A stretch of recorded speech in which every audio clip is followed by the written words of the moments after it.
Bismillahirrahmanirrahim.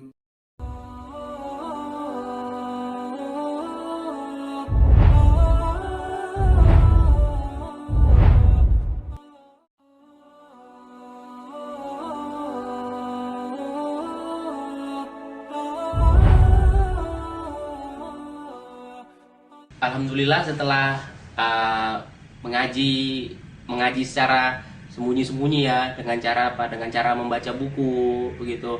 Karena kan selama ini sebenarnya ada keinginan terpendam anak itu untuk bisa membaca karya-karya ulama itu yang lain gitu, di luar Jokam begitu kan. Alhamdulillah ditunjuki kawan ada buku-buku Ahlussunnah wal Jamaah yang bermanhaj yang jelas kan begitu, bisa tersebar di mana-mana. Alhamdulillah. Rupanya di balik itu, rupanya istri saya ini, karena kebetulan waktu itu sudah dari mulai anak baca buku itu, berarti kurang lebih istri itu dari sudah hamil sekitar 3 atau 4 bulan. Dari hamil istri 3 atau 4 bulan, istri sudah melihat tingkah laku saya yang aneh. Setiap hari duduk depan laptop, buka-buka Mata Basamila. Dan waktu itu juga kan mungkin di sebagian kawan-kawan Jokam kan sebuah perbuatan yang mudorot kan itu, buka-buka referensi Islam seperti itu. Karena kan nggak mangkul katanya begitu. Wan anak memberanikan diri. Malam itu kok sibuk menelaah tulisan Ahrik-rik begitu kan. Rupanya di balik itulah terjadi suatu sengsara membawa nikmat kalau anak bilang tuh. Alhamdulillah begitu. Rupanya istri ini juga sudah melaporkan ke ibu mertua yang ada di Solo.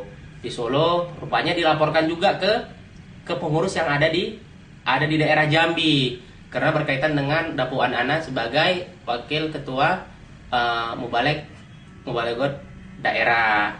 Jadi dilaporkan. Ternyata katanya sempat beberapa kali itu para pengurus itu sidang bagaimana mengatasi ana. Apalagi juga kan Muhaimin sudah tahu kalau saya itu buka-buka.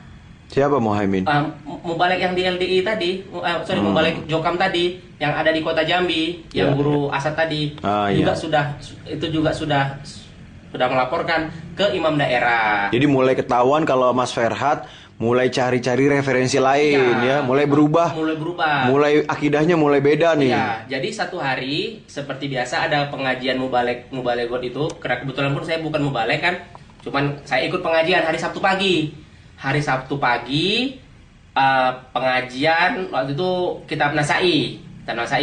Habis pengajian kitab Nasai, saya disidang secara tidak langsung, ditanya sama ketua Mubalek daerah. Saya lupa namanya Pak siapa itu, yang ada di kota Jambi. Beliau tinggal di Pasir Putih. Terus dia nanya, katanya setelah pembukaan ditanya apakah Ferhat tidak mengakui lagi mangkul, tidak mengakui lagi impak persenan. Waktu itu karena saya masih bimbang, saya bilang saya masih mengakui mangkul dan sebagainya, karena ilmu saya waktu itu masih belum kokoh begitu kan.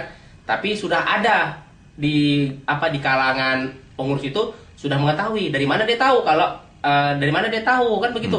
Kalau dia nggak tahu nggak mungkin saya disidang begitu. Iya kan. Disidang saya di situ. Ya saya jawab apa adanya dan sebagainya. Jadi ketika ini mulai bergejolak kan begitu, istri saya pun tahu, tapi kami tenang-tenang aja di rumah sampai suatu malam istri saya mengajukan 3 pertanyaan kepada saya, 3 atau 4 pertanyaan. Pertama tanya, "Kak, bagaimana pendapat kakak tentang mangkul?" Saya bilang, karena itu acara keluarga, saya bilang nggak ada tuh acara mangkul-mangkulan, saya bilang gitu. Karena para ulama juga ada yang dapat baca buku, ada yang memang berguru talaki, berguru langsung, mulazamah, duduk hadap-hadapan dengan para ulama untuk membaca kitab dan sebagainya. Malah waktu itu saya tunjukkan di hadis di kitab Abu Dawud kalau tidak salah, ada ulama yang menjelaskan bahwa ilmu ini dia dapat setelah membaca kitab ulama sebelumnya begitu. Istri saya pun jadi terperanjat. Pertanyaan kedua, Kak, katanya waktu itu istri saya panggil saya kakak kan begitu. Apa pendapat kakak tentang impak persenan? Saya bilang nggak ada impak persenan. Impak persenan itu bid'ah. Ya saya langsung jawab aja ya, karena memang saya orangnya to the point. Karena saya bilang gini, kalau dulu ada impak persenan, tentu Nabi sudah lebih kaya daripada Raja Persia. Apalagi Abu Bakar, Umar, Utsman, Ali pasti lebih kaya lagi nanti dari Nabi. Kenapa? Karena waktu itu umat Islam makin menyebar. Iya. Padahal Tidak Nabi pernah ada contohnya ya. tidak pernah contohnya. Padahal Nabi aja tidur di pelepah kurma, saya bilang begitu. Iya. Kemudian dia tanya, apa pendapat kakak tentang apa? Tentang sambung. Saya bilang tidak ada apa namanya referensi atau tidak ada bukti dalam Islam itu atau hadis yang menyatakan bahwa kita tuh harus sambung. Pertanyaan terakhir ditanya, apa pendapat kakak tentang keimaman Jokam? Saya bilang ini keimaman yang bid'ah karena beatnya dilakukan secara sembunyi-sembunyi. Dan waktu itu saya sudah tahu bahwa Syiah itu pun membeat imamnya Syiah imamnya Itsna Asyari itu membeat imamnya juga secara sembunyi-sembunyi dan orang lain tidak tahu imamnya ada di mana. Saya bilang keimaman Jokam sama juga keimaman dengan keimaman Syiah, keimaman cacing bawah tanah. Saya bilang begitu.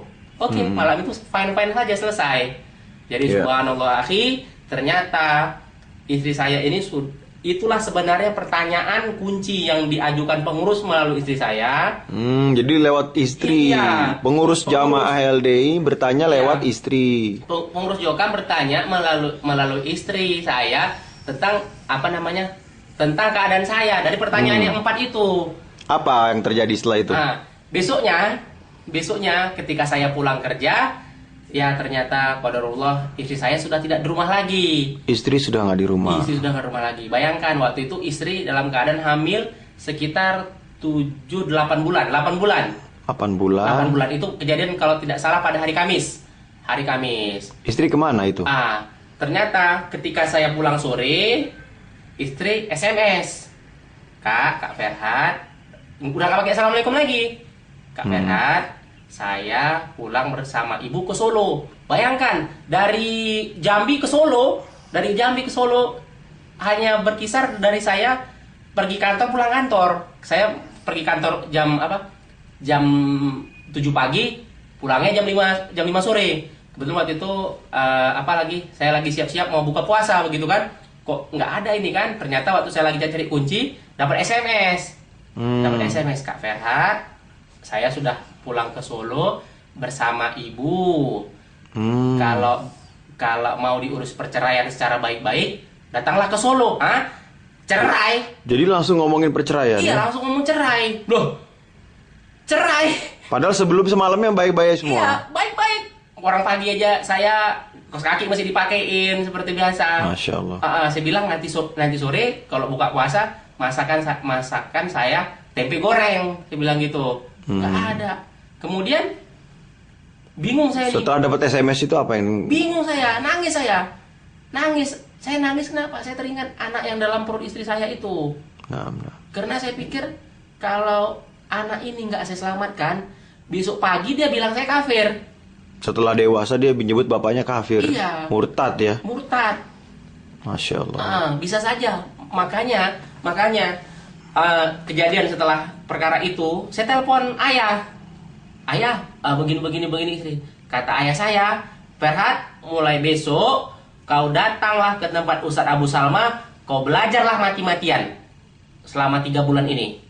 Kalau memang nanti di Ahlus Sunnah wal Jamaah itu ada kesesatan, kau rasakan ada kesesatan, balik lagi kau ke Jokam. Alhamdulillah ayah saya berpikirannya terbuka kan begitu ya. Karena dulu ayah saya pun setelah sekian lama akhirnya keluar juga dari Jokam. Lebih dulu keluar ya? Lebih dulu keluar. Cuman waktu itu ayah bilang, saya tahu ini salah karena ayah dulu dari Muhammadiyah. Ini saya tahu salah, cuman saya nggak tahu di mana salahnya begitu. Oh, ayahnya dari Muhammadiyah. Iya, masuk LDI. Masuk LDI terus keluar lagi. Keluar lagi begitu. Tapi ini nggak bisa jelasin. Nggak bisa jelasin. Cuman ini ada yang salah, cuman nggak tahu salahnya di mana. Jadi ayah pesan, Ferhat, kau belajarlah mulai besok pagi ke Ustadz Abu Salma. Carilah kabar di sana. Kalau memang nanti di Ahlus Sunnah wal Jamaah itu sesat, balik lagi kau ke Jokam. Telepon Ahrik. Kata Ahrik, wah Ahrik bingung juga. Kayak mana nih kata Ahrik kan? Akhi, kata beliau, tenang aja. Insya Allah nanti setelah anak antum lahir, istri antum pasti pulang katanya begitu. Ya Insya Allah. Nah jadi mulai Akhirnya saya carilah kiri kanan kabar-kabar segala macam. Rupanya pada hari Rabu itu mertua saya, semoga Allah menjaganya, itu ternyata sudah datang ke Jambi. Sudah datang ke Jambi. Setelah itu saya SMS mertua saya bilang, "Ibu, sampai hati benar Ibu ke Jambi tidak melihat saya." Ibu langsung pergi gitu saja tanpa melihat saya. Kebetulan alhamdulillah mertua saya ini sangat sayang pada saya. Beliau juga rupanya menangis begitu kan. Jadi disitulah saya tahu rupanya saya ini sudah dicap murtad, sudah dicap kafir, sudah dicap segala macam. Jadi istri dibawa lari ibu ke Solo karena Mas Ferhat ini sudah dianggap keluar dari jamaah LDI ya, sudah dianggap kafir, murtad. Ya. Sehingga nggak boleh lagi bareng dengan istrinya gitu ya. Dan istri langsung SMS mengenai perceraian. Terus apa yang Mas Ferhat lakukan? Jadi waktu itu kan ternyata HP istri pun mati kan gitu, nggak bisa dihubungi. Begitu saya kemudian ke masjid, saya tetap ke Masjid Jokam dan saya tetap bertingkah seperti biasa. Sebenarnya mereka udah tahu kan, cuma saya cuek-cuek saja kan begitu. Tapi sejak dari itu saya selalu menyempatkan diri belajar ke tempat Ustaz Abu Salma setelah pulang kantor. Jadi berapa lama itu? Artinya gini, teman-teman di Masjid Jokam, Masjid Jamaah LD ini tahu dong istrinya dibawa lari kan? Iya tahu. Cuman saya cuek-cuek aja waktu itu. Nggak laporan? Laporan ke orang itu? Iya. Enggak, saya diem aja. Kalau ditanya orang kemana? Pulang kampung, saya bilang gitu aja. Ditanya orang-orang kantor juga, istrinya kemana? Pulang kampung, udah selesai. Karena waktu itu yang saya pengen selamatkan lebih dulu bukan perkara mencari-cari orang gitu, tapi saya pengen selamatkan dulu akidah saya. Agama dulu cari tahu ya. Saya cari tahu dulu agama saya. Kalau nanti memang di Ahlus Sunnah wal Jamaah ini, sesat, di manhaj salaf ini memang sesat, ya saya balik lagi. Setelah setelah besok paginya itu hari Kamis kejadian, hari Ahadnya pengajian pertama saya, taklim pertama saya di masjidnya Ustaz Abu Salma. Alhamdulillah. Di situlah ternyata tahu, terbukalah semua yang ada di kepala saya ini. Alhamdulillah pelan-pelan. Semua pertanyaan sejak lahir. Iya, sejak lahir itu alhamdulillah terbuka pelan-pelan. Jadi yang sesat Ahlus Sunnah wal Jamaah apa Jokam nih? Jokam. Masya Allah. Jadi tetap saya tetap ngaji. Udah. Berikutnya 1,5 bulan kemudian anak saya lahir di Solo. Saya nggak tahu, dan saya tuh di SMS-in. Istri saya seperti saya ini orang lain. Alhamdulillah telah lahir putri kami. Berat sekian, panjang sekian, pada hari sekian. Ya Allah. Bukan kayak anaknya sendiri gitu ya? Bukan anak saya, ya Allah. Saya telepon tuh istri nggak ngangkat. Bukan telah lahir anak kita, Mas, gitu bukan ya? Bukan. Jadi saya baca kayak saya ini orang lain gitu. Kayak dapat berita dari teman. Kayak teman saya yang La ilaha illallah. Kayak saya dapat Iya. dari Adam gitu kan, atau siapa telah lahir, atau dari saudara saya di mana panjang sekian berat sekian. Ya elah, jadi saya siapa nih? Saya pikir gitu. Iya. Alhamdulillah lah dari situ. Ketika SMS sudah masuk, alhamdulillah berarti terbuka bahwa saya bisa SMS sama istri. Dapat nomor istri yang baru? Enggak, nomornya tetap yang lama. Nomor yang lama. Cuman waktu itu HP-nya dinonaktifkan begitu kan? Iya. Saya pun terus mencari kabar waktu itu melalui tetangga istri saya, Bapak Kepala Desa. Saya telepon Kepala Desa yang ada di Solo sana, di Sukoharjo sana tepatnya. Pak, kayak mana kabar istri saya? Kata Bapak Kepala Desa, nggak apa-apa Mas Ferhat. Istri udah jalan-jalan jalan-jalan sore gitu untuk melahirkan. Itu Jokam? Bukan Jokam. Bukan Jokam. Jadi saya tanya lah gitu, ternyata alhamdulillah istri saya baik-baik aja. Jadi pun saya pun tenang kan begitu. Ketika saya dapat kabar, ketika dapat kabar, ayah saya ngotot. Saya yang ngotot. Saya mau lihat anak saya. Iyalah. Iya, saya ngotot, saya pengen lihat anak saya. Anak saya dari daging saya. Saya pengen peluk anak saya. Cuman waktu itu ayah saya melarang. Kata ayah, kalau kau pergi sekarang Ferhat dan akidahmu belum jelas, kau bisa masuk Jokam lagi, kata ayah. Oke ya kalau gitu, saya bersabar. Dapat SMS lagi dari istri. Ini mau akikahan. Ini mau akikahan. Ya, alhamdulillah waktu itu kan uang persediaan lahir itu saya selalu udah drop ke ini istri apa rekening istri. Rekening. Sebelum lahiran pun sudah saya drop situ, maksudnya jangan sempat saya pakai, udah dipakai apa memang sediakan apa rekening khusus Iya, untuk iya. penampungan kelahiran. Ini mau akikahan, dia bilang. Berikutnya lagi ditanya, ini namanya siapa? Ini namanya siapa? Saya bilang kasih namanya saja, namanya Fadilah begitu. Alhamdulillah diterima, tetap dipakai. Oke, saya cuekin, saya apa bukan mencuekin ya, saya biarkan yang berlalu sambil saya terus pasrah berdoa kepada Allah. Karena waktu itu pun istri agak payah dihubungin. Nah, ini saya bukan menceritakan aib keluarga saya, bukan. Tapi inilah yang akan kalian dapatkan, teman-teman dapatkan kalau kalian terjebur masuk ke LDI. Mungkin jatuhnya kayak gini nih. Ya. Jatuhnya kayak gini nanti ketika saya juga punya banyak kawan-kawan yang ketika dia sudah mau insaf dari Jokam nggak bisa karena terkait dengan istrinya, dengan anaknya dan sebagainya. Waktu itu alhamdulillah terus dibimbingkan dengan kawan-kawan. Saya belajar tawakal, saya belajar pasrah bahwa ini hanya sementara, istri, anak semuanya itu hanya titipan dan sebagainya.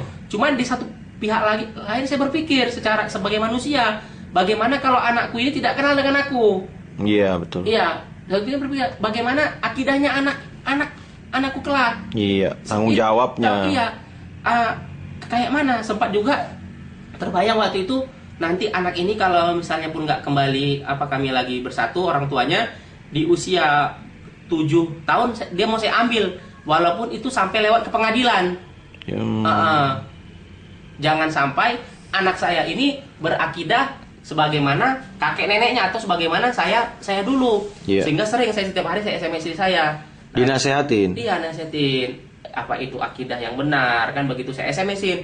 Juga kadang-kadang saya buat SMS, tolong jangan ajari anakku untuk mengkafirkanku.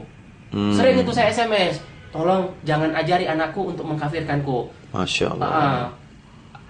Karena ternyata dari Bapak Kepala Desa sendiri itu saya tahu rupanya bahwa saya ini dikatakan tidak sholat lagi begitu. Dituduh nggak sholat. Sholat lagi. Kenapa Pak Banu Widodo bisa tahu Bapak Kepala Desa? Karena rupanya setelah lahiran ibu mertua saya datang ke Pak Banu Widodo, Pak RT waktu itu, Pak RT yang ada di Sukoharjo Solo sana untuk meminta surat untuk mengajukan ke pengadilan. Jadi saya terus telepon-teleponan dengan Pak RT dan begitu ternyata Mas Ferhat ibu sudah datang ke rumah mau meminta ini surat ini pengantar ke pengadilan begitulah, kurang lebih begitulah kan bahasanya, saya nggak tahu itu kan. Jadi saya terus saja mengaji memperkuat diri saya hingga setelah sekitar anak kami itu berumur 5 bulan, alhamdulillah saya berkesempatan cuti dan saya pun pergi ke Solo dengan ditemani oleh ahli RIK. Di situ saya datang ke rumah saya ya udah dianggap kayak orang lain. Istri pun dicuekin. Waktu itu salaman nama istri waktu itu? Enggak, istri nggak mau. Nggak mau salaman. Nggak mau salaman. Ternyata cuman ibu mertua yang mau salaman. Ibu mertua bilang walaupun kamu sudah nggak ngaji lagi, kamu tetap mahram seumur hidup dengan saya, katanya begitu. Itu alhamdulillah karena saya cuma bilang sama ibu mertua waktu itu, ibu, insya Allah nanti istri saya ini namanya Nunung itu balik lagi sama saya ke Jambi, insya Allah bu. Kalaupun enggak, karena waktu itu saya sudah tawakal, saya berpikir gini aja, berpikir yang logika. Kalau enggak balik lagi, saya dapat istri baru.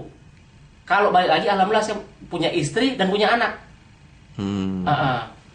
Sebelum saya berangkat ke Solo, saya SMS sama kawan saya tulis di Yahoo Group sama kawan-kawan itu anak-anak stan. Saya tulis teman-teman, alhamdulillah saya sudah saya menemukan akidah yang benar kan begitu. Marilah sama-sama kita berpikir. Sejak hari itu kawan saya hilang semuanya. Hilang, nggak ada. Kawan-kawan di Jokam pergi semua. Pergi semua, nggak ada lagi kawan saya yang bisa saya hubungi, nggak ada satupun lagi. Tapi alhamdulillah Allah berikan kawan-kawan saya yang lebih baik kan begitu. Kawan-kawan yang berakidah yang lurus, Allah gantikan ya. Iya, Allah gantikan, alhamdulillah kawan-kawan yang bisa mengerti dan Terus bagaimana proses perceraiannya itu? Waktu itu karena saya pegawai negeri sipil, proses perceraian itu sebenarnya harus kami didamaikan dulu oleh kepala kantor dan sebagainya. Cuman waktu itu saya bilang sama kantor ini sudah akidahnya udah kayak gini lah orang Jokam ini, saya bilang. Saya bukakan semua kan begitu kan. Kemudian waktu itu akhirnya ya udah kalau begitu kamu urus saja Ferhat, katanya begitu. Akhirnya saya minta izin, saya pergi ke Sukoharjo Solo dengan Ari. Sampai di sana saya ketemu istri saya kan nggak mau salaman, saya ketemu ibu mertua, dan kami pun bukan ketemu di rumah mertua, tapi ketemu di rumah Mbah Ro. Mbah Ro ini kalau nggak salah ini pengurus daerah Sukoharjo Kota. Mbah Ro ini guru SD kalau tidak salah, dan jabatannya juga ada pusat begitu di Jokam Pusat. Di situ ketemu Mbah Ro, kami ketemu kayak orang lain, cuman saya minta izin sama ibu mertua sama Mbah Ro, saya pengen nemenin anak saya selama saya pulang ke Sukoharjo. Ya udah, saya cuman nemenin anak saya, gantiin pampers segala macam. Sedih sekali saya, sedih bahwa saya cuma berpikir kayak mana kalau anak saya ini kelak punya akidah yang hancur kayak saya dulu. Iya. Apalagi dia rasa-rasanya kayaknya mau dipegang ibunya, maksudnya tidak boleh ke saya. Mau dibawa lari ibunya. Maksudnya apalagi dia kadang dalam keadaan dibawa lari ibunya begitu kan. Waktu itu saya tanya istri kan, sudah kamu urus surat cerai, udah masuk pengadilan katanya begitu. Oke, karena saya bukan orang bodoh, saya datang ke pengadilan. Setelah pengadilan, saya tanya, mana bukti tuduhan? Maksudnya apa?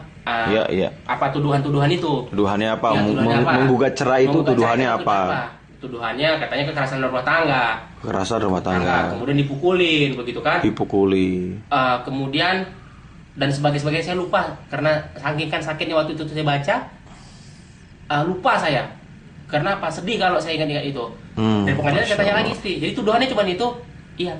Terus saya bilang, ini sebenarnya kalau saya mau jahat, saya bilang, atau saya mau nahan-nahanin kamu, ketika surat nanti besok datang ke pengadilan, itu saya bilang aja, saya tolak ini gugatan cerai ini, karena gugatan cerai ini datangnya dari Solo, dari Sukoharjo, padahal kita kan bertempat tinggal di Jambi, saya bilang. Cuman supaya kalau ini memang maumu, kalau ini memang keinginanmu, ya udah buat aja.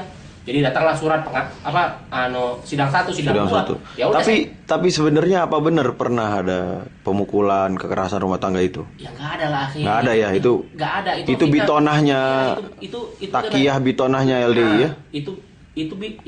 Nggak, ya Allah. Nggak pernah. Kita mukul istri saya. Iya betul.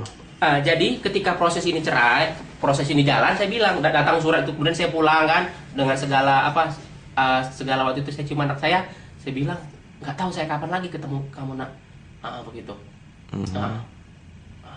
Jadi saya pulang ke Jambi, besoknya pas saya sampai di Jambi, saya ketemu dengan imam kelompok saya yang dulu. Dia bilang begini, itu istri kamu kan sudah minta cerai katanya, kamu ceraikan saja begitu. Terus saya bilang, waktu itu dia datang ke masjid, marah-marahin saya di masjidnya Ustaz Abu Salma. Itu kan minta cerai, udah ceraiin aja, jangan kamu tahan-tahan. Saya bilang, saya nggak ada nahan-nahan begitu. Cuman kalau buat tuduhan itu yang agak gentleman sedikit, kenapa begitu saya bilang. Iya betul. Iya, agak gentle sedikit, bilang aja di situ di pengadilan bahwa saya ini kafir, murtad, selesai, saya bilang gitu. Betul. Jangan buat tuduhan baru ya, tuduhan baru, memfitnah orang nggak sholat lah, karena kekerasan rumah tangga dan sebagainya. Saya bilang silakan aja kalian buat, kalian atur itu. Karena begini, karena kebetulan saya kerja di kafe di Kanwil, saya tahu banyak, kenal banyak dengan hakim-hakim pengadilan agama. Saya tanya prosedur perceraian itu kayak mana sih kan gitu kan. Nah jadi itulah Singkat cerita ini akhirnya bercerai kah? Singkat cerita akhirnya jatuh itu talak dikabulkan. Iya dikabulkan. Hulunya dikabulkan. Hulunya itu dikabulkan. Jadi setelah setelah itu dikabulkan kan begitu. Setelah dikabulkan, ternyata karena SMS saya yang setiap hari itu, jadi sambil nasihat terus. Sambil nasihat. Jadi dikabulkan gitu kan, dikabulkan sekitar 2 atau 3 hari dikabulkan itu bertepatan dengan Ramadan. Rupanya di balik itu, ketika proses itu, sebenarnya istri saya ini setelah ceritanya ini, dia nggak tahu apa-apa itu. Semua itu udah diatur rupanya. Diatur sama pengurus-pengurus Jokam LDI. Pengurus Jokam. Udah diatur pengurus Jokam. Jadi sambil itu berlangsung, rupanya istri saya ini karena salah SMS, saya juga dulu buat blog kan begitu kan. Istri saya ternyata ada juga rasa keinginan tahuannya, dia buka blog itu malam-malam rupanya. Istrinya penasaran. Penasaran juga rupanya, alhamdulillah istri ini kan begitu. Ketika itu dekat Ramadan dan ketika itu juga jatuh putusan kan begitu. Ketika Ramadan pertama istri saya bilang, kakak benar ya ternyata Jokam sesat katanya gitu. Saya terkejut saya waktu itu. Ya Allah. Udah tahu dari mana? Ini putusan udah jatuh ini, saya bilang gitu. Putusan cerai hulu udah dikabulkan. Hulu udah dikabulkan. Istri baru sadar. Baru sadar. Iya, dia bilang, selama ini saya nggak tahu apa-apa. Itu pengadilan segala macam saya cuman kayak boneka sorongan aja gitu. Iya, maju sidang sekedar selesai aja lah. Kata istri itu udah diurus sama orang sana. Makanya kata istri saya sidangnya tuh nggak lama-lama. 3 menit sidang selesai. Cuma ditanya nama aja. Jadi gitu. kong kali kong aja nih ya. Iya, sudah kong kali kong saja begitu. Akhirnya gimana setelah istri sadar? Setelah istri sadar saya bilang, kayak mana cara membuktikan bahwa kamu sadar? Saya bilang gitu. Saya berani telepon ayah sama itu mama kak katanya gitu. Udah kamu telepon. Jangan perlu tahu ya, mama sama ayah saya sekarang udah ngaji Ahlussunnah wal Jamaah, saya bilang gitu. Iya berani akhirnya cerita sama ayah. Akhirnya dengan bantuan Pak D-nya, alhamdulillah Pak D-nya istri. Pak D-nya istri, abang ayah istri ini, istri itu akhirnya juga melarikan diri dari. Akhirnya istri melarikan diri dari Sukoharjo. Dari Sukoharjo, dari rumahnya. Dari rumahnya ibunya. Dari rumah ibunya. Dan waktu itu dibantu oleh Pak D-nya. Pak D-nya Jokam apa bukan? Pak D-nya orang awam, orang umum.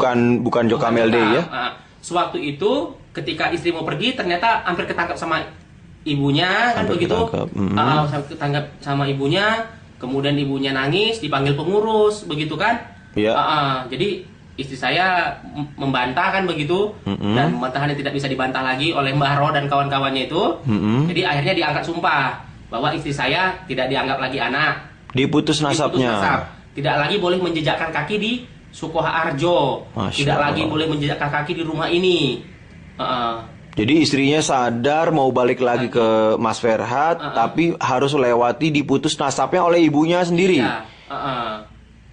Oke, kata istri saya. Alhamdulillah istri pun pulang. Jadi kejadian sampai hari ini, ibu mertua, kakak ipar saya, adik ipar itu menganggap kami ini tidak ada. Sampai hari ini kami masih berjuang bagaimana caranya agar bisa bersatu lagi keluarga. Iya, keluarga. Karena ibu pun kalau di SMS hanya dulu hampir 2 tahun belakang, 2 tahun yang lalu tidak bisa di SMS sama sekali. Gak mau balas apa? Gak mau balas apapun. Telepon nggak diangkat, apapun nggak diangkat. Jadi ya begitulah, sampai hari ini ibu mertua masih menganggap kami Mas Ferhat dan istri kafir dan murtad. Udah nggak dianggap anak lagi ya? Iya, sudah nggak dianggap anak lagi. Terus Mas Ferhat menikah lagi dengan? Iya, karena saya tanya Ustaz Arifin Badri kayak mana kasusnya. Sebenarnya kalau kata Ustaz Arifin Badri udah buat akad baru aja katanya begitu. Nikah lagi. Udah nikah lagi, udah selesai. Alhamdulillah. Bersatu kembali. Alhamdulillah kami pun sekarang belajar. Semangat ya di Ahlussunnah. Iya, kami belajar di Ahlussunnah karena kami merasakan, apalagi sekarang kami di Kutacane.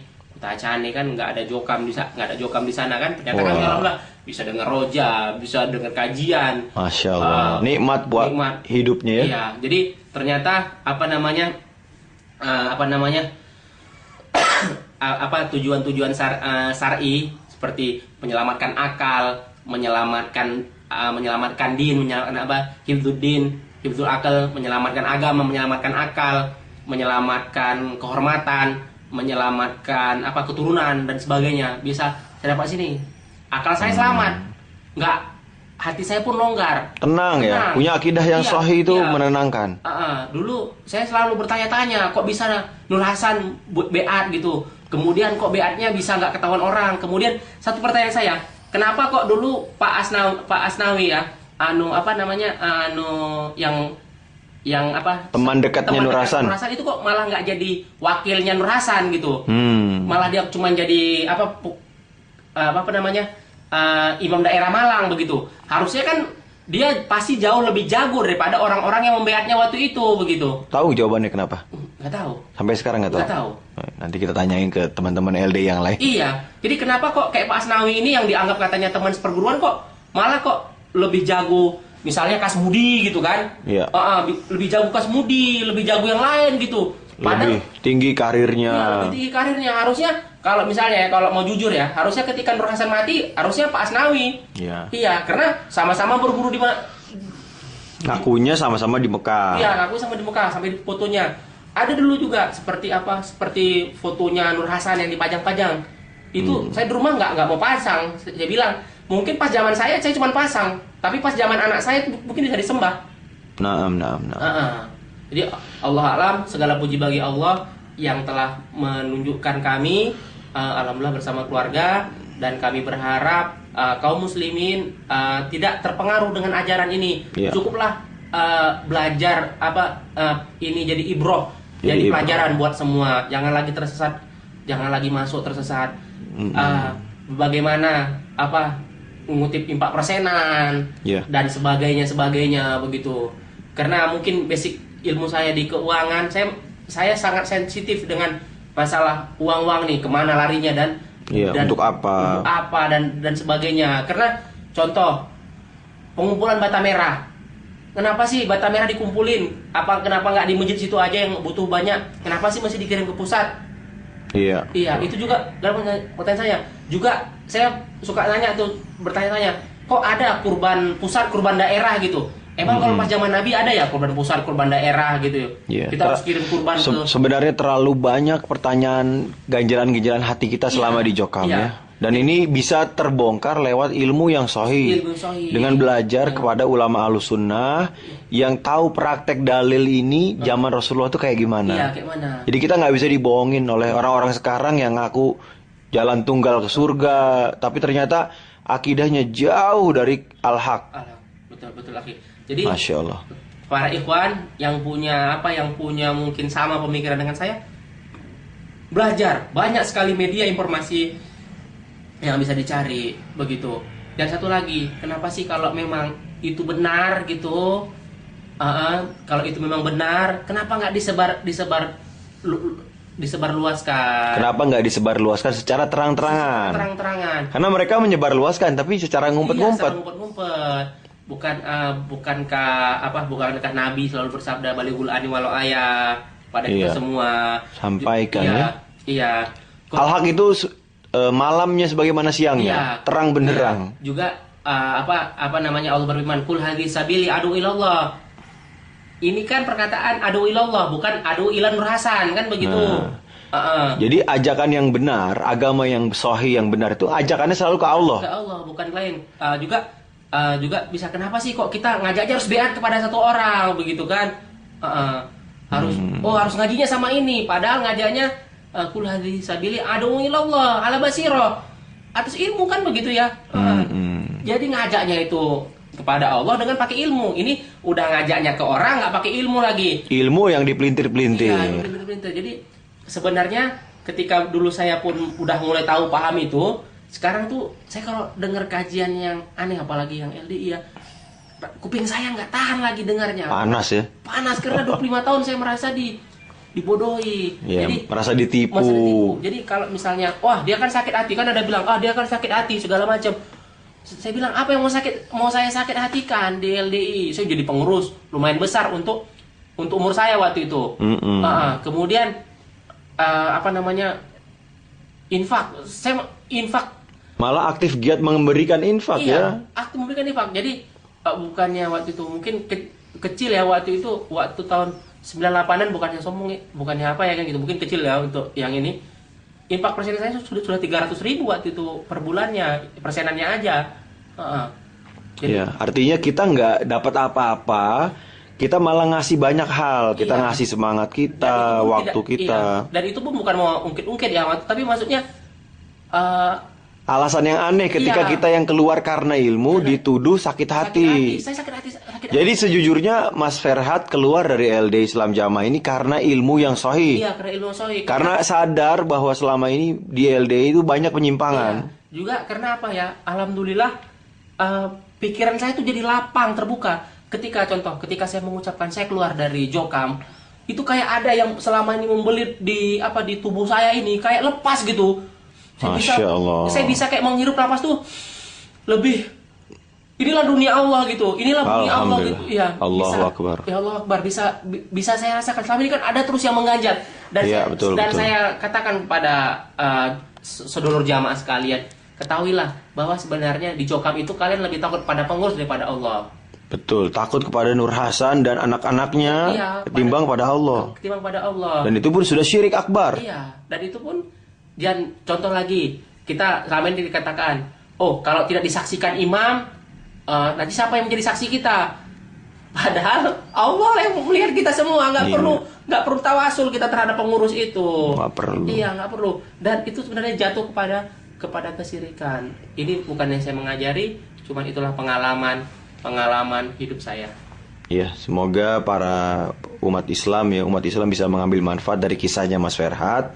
Semoga rumah tangga Mas Ferhat diberikan sakinah mawaddah warahmah Amin. dan dakwahnya mengajak teman-teman yang masih ada di kubangan sesat Nur Hasan ini segera ditolong oleh Allah sehingga banyak yang keluar bisa berakidah yang sahih Ahlussunnah wal Jamaah. Jazakumullah khairan. Wa jazakumullahu Ya. khairan. Assalamualaikum warahmatullahi wabarakatuh. Waalaikumsalam.